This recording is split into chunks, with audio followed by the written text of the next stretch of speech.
यह बात उन दिनों की है जब मेरे पति मुझे छोड़कर विदेश जा रहे थे। मेरा रो रो कर बुरा हाल था। मैं दरवाजे पर खड़ी थी। जब वो मेरी तरफ हाथ हिलाकर चले गए, मैं अकेली रह गई। मेरी जेठानी ने उसी समय मुझे मेरे बालों से पकड़कर अंदर की तरफ खींचा और मुझे कमरे में ले गई। कहने लगी, पागल हो गई हो क्या? अपने पति के काम पर जाने पर ऐसे नहीं रोया करते हैं। यह बुरी बात होती है। चुप करके बैठो, वरना नहीं तो मेरे देवर की यात्रा कैसे गुजरेगी। मेरी जेठानी ने मुझे डांट दिया। मैं अपने कमरे में चली गई। शाम को उठी तो दिल बोझिल सा था। मेरी जेठानी मुझे कड़ी नजरों से देख रही थी। सर से पांव तक मुझे यूं घूर रही थी जैसे कुछ ढूंढ रही हूँ। फिर मुझे अपने पास बुलाकर बोली, ये लाल दुपट्टा क्यों ओढ़ रखा है? यह तो दुल्हन ओढ़ती हैं। तेरा पति विदेश चला गया है, यह दुपट्टा उतारो और जाकर सफेद दुपट्टा ओढ़ लो। यह सब अच्छा नहीं लगता।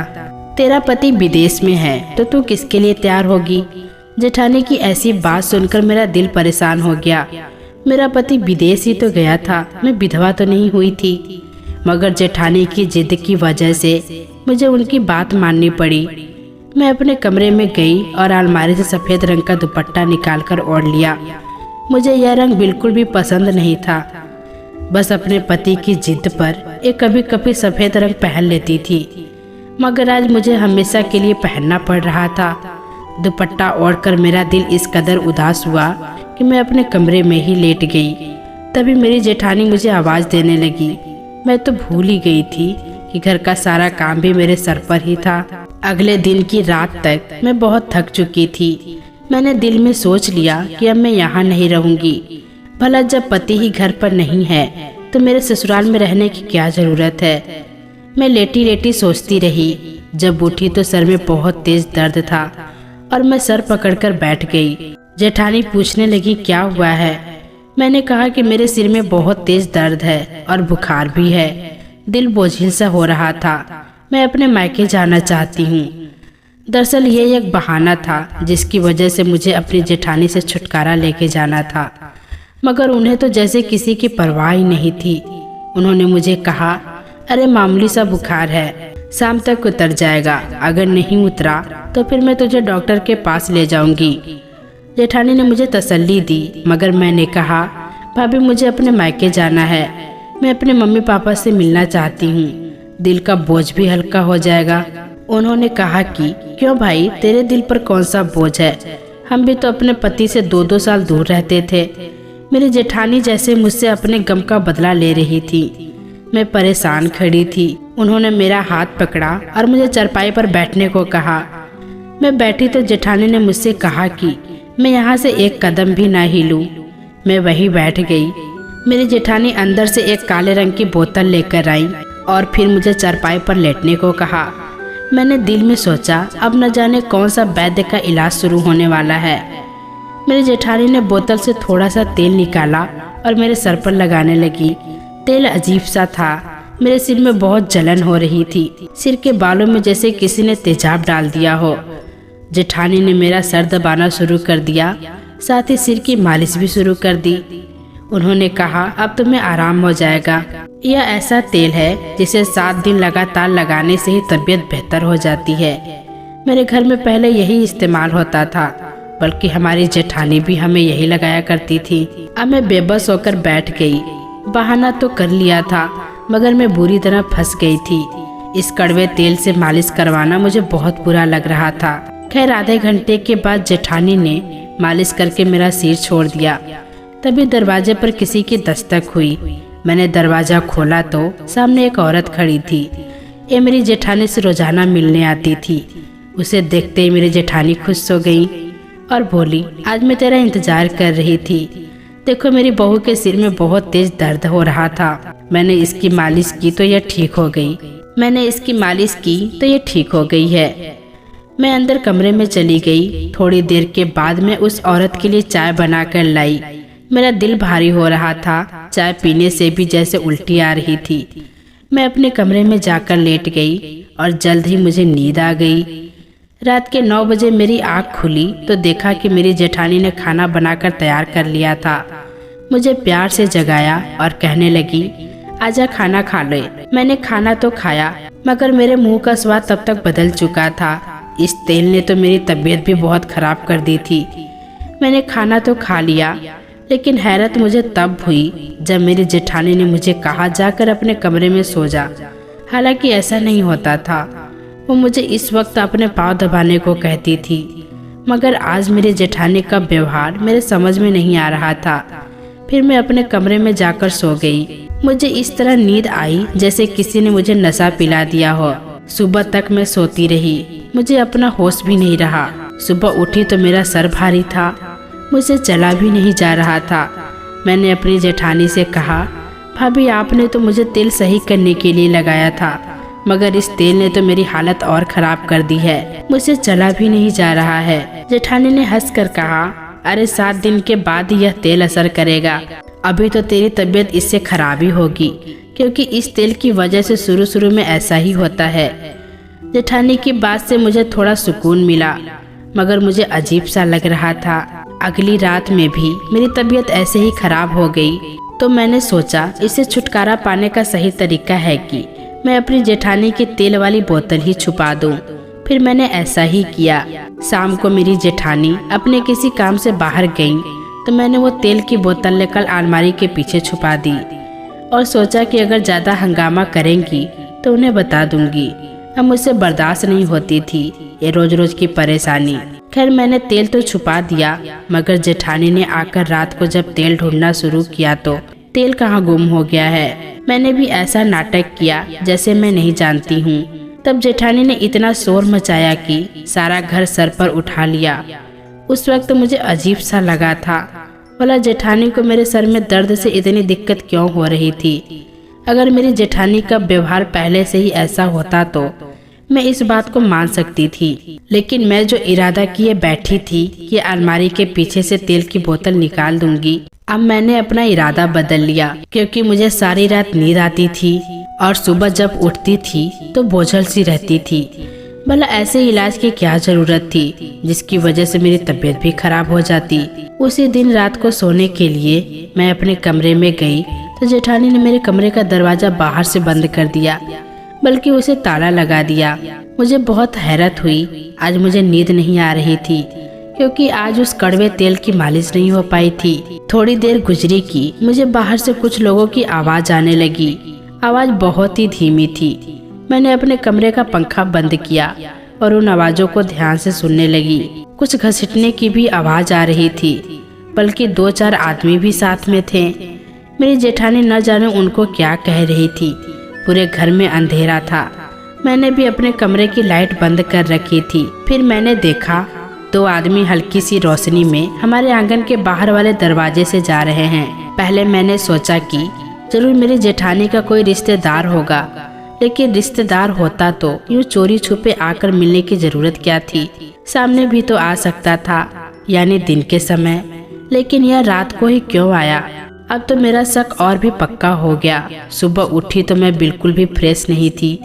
मेरी तबीयत जरा भी ठीक नहीं हुई थी। मेरी जेठानी ने मुझे देखा तो बोली, रात को सो गई थी ना। मैंने कहा, जी भाभी, रात को मैं बहुत अच्छे से सो गई थी।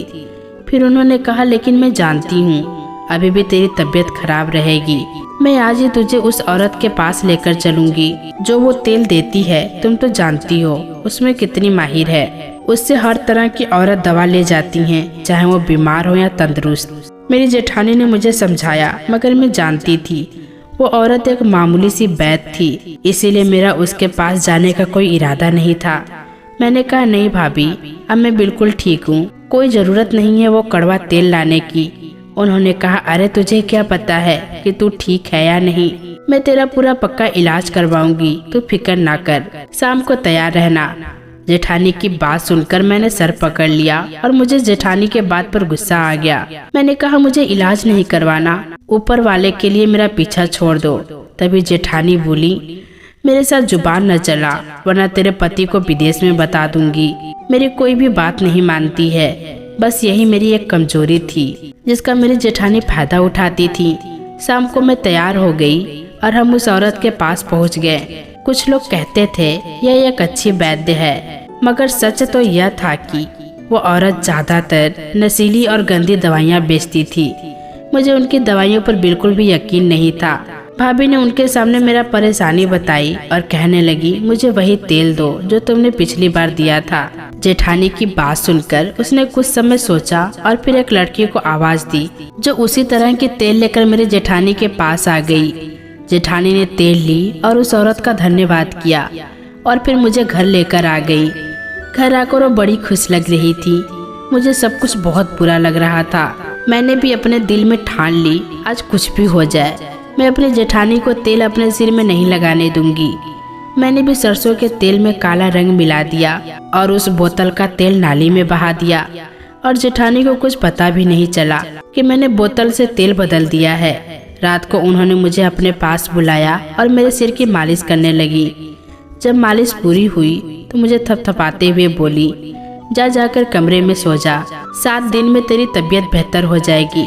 हालांकि मुझे कोई बीमारी नहीं थी, लेकिन जेठानी की जिद के आगे मैं कुछ कर भी नहीं सकती थी। फिर मैं वापस अपने कमरे में आ गई, मगर मुझे नींद नहीं आ रही थी, जबकि तेल के मालिश करने के बाद मेरा सर भारी हो जाता था और थोड़ी देर लेटते ही मुझे नींद आ जाती थी। कुछ देर बाद मुझे महसूस हुआ कि जैसे वही आवाज आज भी आ रही है।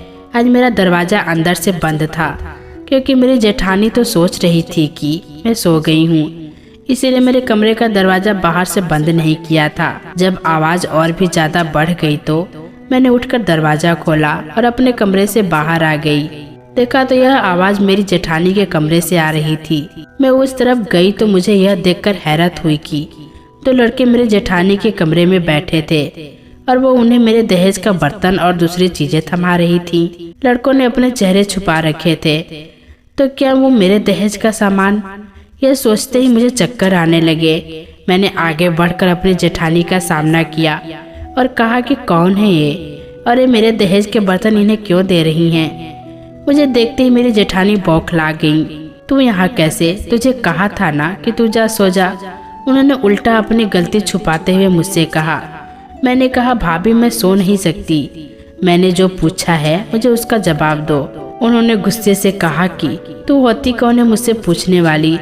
मेरी जेठानी उल्टा मुझ पर रोब जमाने लगी। मैं जो चाहे करूं, मुझे मत बताओ कि मुझे क्या करना है और क्या नहीं। उनकी आवाज ऊंची हो गई थी। यह देखकर वो लड़के जल्दी जल्दी घर से भाग गए, मगर मेरे दिमाग में बात बैठ चुकी थी। मैं भला कैसे अपनी जेठानी की जान छोड़ सकती थी? बहस करते करते उन्होंने हार मान ली और बोली, मैं तेरे दहेज का सामान अपनी बहन की बेटी के घर पहुंचा रही हूँ। थोड़ी दिन की ही तो बात है, सामान वापस आ जाएगा, मगर तू तो अपने सामान को हाथ भी नहीं लगाने देती, इसीलिए तुम्हारे सोने के बाद मैं यह सब काम कर रही थी। जेठानी की बात सुनकर मुझे गुस्सा आ गया, क्योंकि ऐसी बात नहीं थी। मैं कभी भी उनको मना नहीं करती थी, फिर भी न जाने क्यों उन्होंने मुझसे बात छुपाने की कोशिश की। जब मेरी और उनकी बहस बढ़ी तो वो मुझे धमकियां देने लगी, कहने लगी, मैं तुमसे बदला लेकर रहूंगी। तूने मेरे देवर का घर बर्बाद किया है और मैं अभी उसे फोन करूंगी और मैं बताऊंगी कि रात को तुझसे 2 लड़के मिलने आए थे। उनकी यह बात भी मैं समझ गई थी कि अब वो क्या करना चाहती हैं। मैं एक बार फिर अपनी जेठानी के आगे मजबूर हो गई थी, लेकिन आखिर कब तक? मैंने दिल में सोचा, क्या मैं इसी तरह ब्लैकमेल होती रहूंगी? तब तो यह सारी जिंदगी मुझसे सारी बातें मनवाएंगी। ये सोचकर ही मेरे दिल में डर सा आ गया। मैं ऐसा नहीं होने दे सकती थी। उस दिन मैं भी उनके सामने अड़ गई। कर लीजिए आपको फोन जिसे करना है, पर मैं अपने दहेज के सामान में से एक भी चीज नहीं दूंगी। मेरी बात सुनकर मेरी जेठानी को गुस्सा आ गया और उन्होंने मुझे धक्का दे दिया। मैं जाकर दरवाजे के आगे गिर गई। वो गुस्से में गुर्राते हुए कमरे से बाहर आ गई। मैं अपना सिर पकड़कर बैठ गई। अब न जाने क्या होने वाला था। उनका गुस्सा किसी बड़े तूफान का पता दे रहा था। फिर उन्होंने ऐसा ही किया। विदेश में मेरे पति को फोन किया। मैं भी पास ही खड़ी थी। वो मेरे बारे में ऐसी बातें कर रही थी जिसके बारे में मैं सोच भी नहीं सकती थी, मगर उनकी बातों में तो इस कदर जहर भरा था कि मेरे पति भी उन पर यकीन करने पर मजबूर हो गए। मैं उनसे बात करना चाहती थी, अपनी सफाई पेश करना चाहती थी, मगर मेरी जेठानी ने मुझे फोन को हाथ तक नहीं लगाने दिया। मेरा दिल चाह रहा था कि इस औरत की हड्डियां अलग अलग कर दूं, मगर इस समय मैं कुछ नहीं कर सकती थी। मेरे पति ने भी मुझे कह दिया कि तुम भाभी के मामलों में मत बोलो, मैं तुमसे कल सही से बात करूँगा। मेरा दिल तड़प कर रह गया। वो बहुत गुस्से में थे। जाहिर है जेठानी ने उन्हें जो जो बातें कही थी वो सुनने के बाद कोई भी इज्जतदार पति अपने पत्नी को अपने घर में बर्दाश्त नहीं कर सकता था। अगले दिन उन्होंने मुझसे फोन पर बात की। मैं समझी कि शायद वो मुझे हमदर्दी करेंगे, मगर उन्होंने रात भर सोचने के बाद यही फैसला सुनाया कि उनके विदेश जाते ही मैं सही रास्ते से भटक गई हूँ और उनके पीठ पीछे उन्हें धोखा दे रही हूँ। इस बात ने मुझे आंसुओं से तर तर कर दिया। मैं सोच भी नहीं सकती थी कि मेरा पति मुझसे ऐसा व्यवहार रखेगा। मेरा तलाक हो गया। 1 हफ्ते के अंदर अंदर तलाक के कागजात मेरे हाथों में पकड़ा दिए गए थे। उसने मुझे अपनी जिंदगी से हमेशा हमेशा के लिए निकाल दिया। मैं रोती हुई अपने माँ बाप के घर गई। जाहिर है मेरा कसूर तो नहीं था, मगर मम्मी पापा परेशान हो गए। मैं भी उनकी परेशानी में अपनी परवाह करने के बजाय उनका साथ दिया। उन्होंने जिस रिश्ते के लिए कहा मैंने हाँ कर दी। माँ बाप की मर्जी से शादी करने का फल मुझे यह मिला कि मेरी शादी एक बहुत अच्छे इंसान से हो गई, जिसे कमाने के लिए कहीं बाहर नहीं जाना पड़ता था। मैं उसी में खुश हूँ। वो मुझे बाहर घुमाने भी ले जाता है। मुझे लगता है कि मेरी जिंदगी पूरी हो गई है। मैं भी इसी तरह सुकून से जी रही थी। एक दिन मुझे अपने मोहल्ले की एक औरत मिली। बातों बातों में उसने मेरे जेठानी की बात छेड़ दी। मैंने उससे पूछा कि वो कैसी हैं, तो वो उनकी हालत पर अफसोस करने लगी। वो बोली, वो तो बहुत बुरी हालत में है। मैंने कहा क्यों? कहने लगी उनको शायद तुम पर जुल्म करने की आदत हो गई थी। जब दूसरी देवरानी उनके घर बहू बनकर आई थी तो बहुत खुश थी, क्योंकि वो बहुत अमीर घराने की लड़की थी। ढेर सारा दहेज भी साथ लाई थी, मगर नेहा ने आते ही उस औरत को सीधा कर दिया। उसकी एक बात नहीं मानती और ऐसी बातें अपने पति के सामने करती कि उसका बस नहीं चलता। नेहा खूबसूरत भी थी और अमीर भी थी, इसीलिए उसका कुछ रौब वैसे भी ज्यादा बढ़ता था। तुम्हारी जेठानी तो तुम्हारी आदी थी। उसने सबको तुम्हारी तरह समझ रखा था। उसने नेहा के साथ भी वही चालाकी करने की कोशिश की। नेहा ने एक रात अंधेरे में उसे रंगे हाथों पकड़वा दिया। असल में तुम्हारी जेठानी को शुरू से ही चोरियां करने की आदत है। न जाने उसे यह आदत क्यों है। हालांकि घर में भगवान का दिया सब कुछ है, मगर अपनी बहन की बेटी को अपने घर की चीजें देना उस औरत का पसंदीदा काम था। अब तो हाल यह है कि नेहा का दिल करे तो उसे खाना दे देती है, वरना सारा दिन वो भूखी ही पड़ी रहती है। उसकी यही सजा होनी चाहिए थी।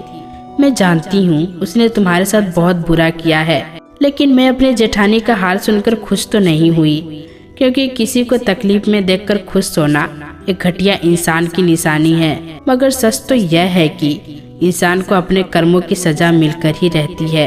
तो दोस्तों, ये थी हमारी आज की कहानी।